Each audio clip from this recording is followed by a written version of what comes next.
Hello everybody, welcome back. Today as well we have got you another video. In this video I'll show you how you can simply go ahead and dispute a hard inquiry on Experian. But before that, please do make sure to like our video, subscribe our channel, and yes, without any further delay, let's get into it.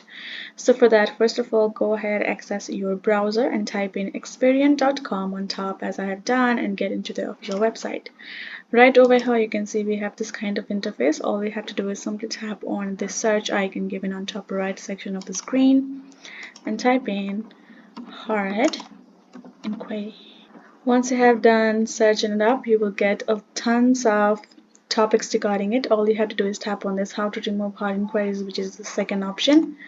So you will get this kind of interface. All you have to do is simply find this option of file a dispute for free option given here in this bottom. Tap on this file a dispute and it will take you to this interface. All you have to do is simply go ahead, tap on this start a new dispute online and file a complaint regarding it. You will get a form which you have to fill in accordingly. Simply follow the prompts given by the Experian itself.